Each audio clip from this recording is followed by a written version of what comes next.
What up, guys? CatterPTCG here today doing a deck profile of Zoroark Lycanroc. This is a deck that actually won Sheffield Regionals. Um, sorry, my chair is very annoying.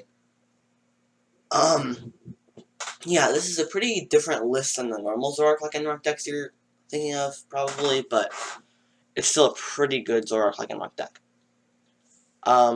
So anyways, there's 4 Zoruas. You normally want to use this Zorua just because you can potentially use Ram. Doesn't really matter. I mean, you can do like 100 damage with a Choice Band on a Dawn Wings, so I guess Ram is kind of good right now.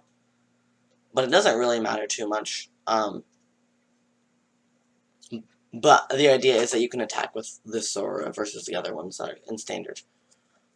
4 Zoroark GX has the ability to trade. You can discard a card and draw 2 cards from your hand. Yeah, pretty solid ability. Then it has Ride of Speeding, which does 20 and 20 times the number of your Pokemon in play. So basically 100 to 120 damage a turn, which is not bad, especially for just a DCE. Unfortunately, it is weak to fighting, which is part of the reason why Buzzle is doing so well right now. 3 Rockruff. You want to use this Rockruff. You can potentially use 1 or 2 of the corner Rockruffs. But I personally think going all with this Rockruff is better. Mostly because of the HP difference, but also if you can hit a surprise attack, it's actually not bad, especially with strong energy. That's 70. With a Choice Band, that's 80. On a Zoroark, that does 160 damage. So, surprise attack is not bad if you can get it going and if you flip heads. 2 Lycanroc GX has the ability where when you evolve it, you can switch your opponent's Pokemon. Also has the attack Claw Slash, which can be useful in matches where Zoroark GX is being used by your opponent. It also has the attack Dangerous Rogue, which I love in this deck, because it allows you to KO something that normally you really wouldn't be able to KO easily. Does 50 times the number of your opponent's bench Pokemon. So there's a lot of different ways that you can use Dangerous Rogue. Yeah. Just to knock out something. It's good. I forgot what my train of thought was, to be perfectly honest there. 3 Tapu Lele GX, almost exclusively to use the Wonder Tag ability to get your Brigette and sometimes other supporters like Guzma for game out.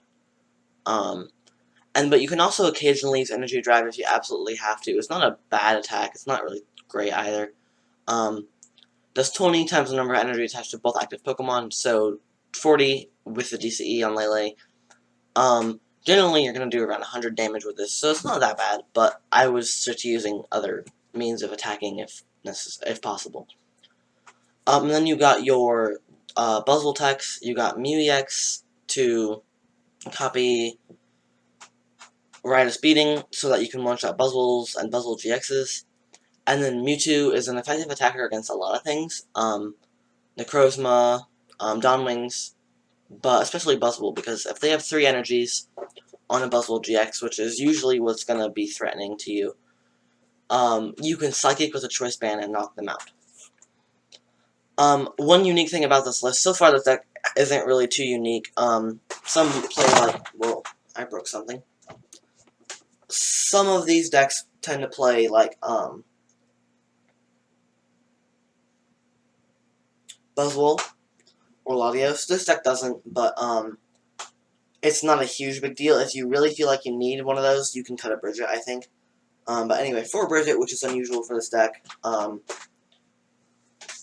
basically just because it's consistent. The more you can get out Brigette, the faster you can set up and win.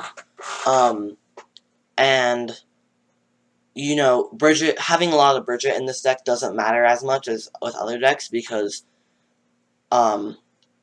you can trade it away. So it's pretty nice. 3 Ns. N is a very useful card just to use for draw support.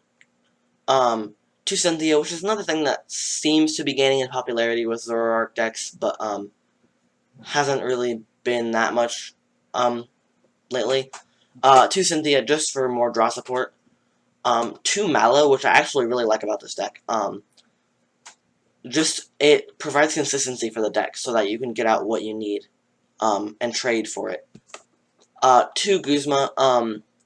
Another thing that's kind of weird is that there's only 2 Guzma. So if you feel like you need 3, I'd say you can drop a Brigette or a Cynthia for a 3rd Guzma. 2 Guzma is actually still pretty good. I still like 3, but I don't really use this list, so yeah, I use my own list. 1 Delinquent, which is a pretty nice card in this deck, allows you to discard stadiums and then discard 3 cards from your opponent's hand. Basically, if you're playing 3 Field Blower in this deck right now, you shouldn't be, and you should play 2 in a Delinquent. I'm a big fan of that card. Really, I think in most decks, if you're playing a good amount of Field Blowers, I think it's safe to cut a Field Blower for a Delinquent in this format. Just saying. 2 Parallel Cities. Parallel Cities pretty nice because it can limit your opponent's bench, and it can prevent your opponent from playing a Parallel City to limit your own bench. 4 Ultra Ball. Ultra Ball is pretty nice because it allows you to get your Pokemon that you need, especially Lele in early game, so that you can get out your Brigette in 3 basics. 4 Puzzle Time, just a pretty staple in Zoroark decks, being able to get cards that you traded back and cards that you Ultra Ball away. Pretty useful. 2 Field Blower, like I said, if you really, really need a 3rd Field Blower, you can drop a Delinquent. Most of these decks do play 3 Field Blower. I feel like that's wrong. I feel like 2 in a Delinquent is perfectly fine. But that is just my opinion. And I'm probably wrong. 2 Timer Ball. This is, I guess, just because you can occasionally get double heads, and you can use Lycanroc's ability with Timer Ball, and it doesn't really hurt that bad if you fail it, to be perfectly honest. So, but there's a 25% chance that you'll fail it, a 25% chance that you'll get double heads, and then a 75% chance that you'll get 1 heads. And I know that adds up to 125%. Trust me, I'm not stupid. I guess technically there's a 50% chance that you'll get 1 heads, but there's a 75% chance that you'll get at least 1 heads, is I guess what I'm trying to say.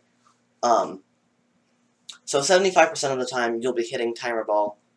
The other 25, it doesn't really matter too much. 2 Choice Band. Choice Band's very nice just to be able to do damage. It's really simple. 2 Floatstone, which is something that most Zoroark Lycanroc decks don't use, but 2 Floatstone is kind of nice. Just be able to retreat things like your Techs, your Lycanrocs, and they can get Field Blowered away. So, one thing is, a lot of older lists used to play, I believe, 3 Choice Band and 1 Floatstone. So if you're really, really needing the 3rd Choice Band, you can cut a Floatstone for it. I don't think 3 Choice Band is necessary. That hasn't been a thing since, like, Memphis. And then 1 Multi-Switch, just because you can essentially skip an attachment, or, like, get an extra attachment out of it, and be able to use a Surprise Dangerous Rogue, which I really like about Multi-Switch. And 1 E-Hammer, just because sometimes you need to discard your special energies from your opponent. Whoa, I am running out of time. This is a long video, for what I normally do. There's 4 DCEs, just to be able to use Dangerous Rogue, and occasionally Claw Slash. Oh, and also, Psychic from Mewtwo. And then 4 Strong Energy, which is pretty unusual. Most decks play, like, 3 Fighting and 2 Strong, or a split. But, Seb opted for 4 Strong Energies, just to be able to maximize the damage that you're doing. Yeah, pretty nice deck. Got 1st place at Sheffield Regionals. The meta looks a bit different right now. There's a lot more Zoroark decks, but still a viable deck right now. Anyways, leave a like and subscribe to Caterpie TCG for more competitive Pokemon content and occasionally weekly pack openings. Bye-bye.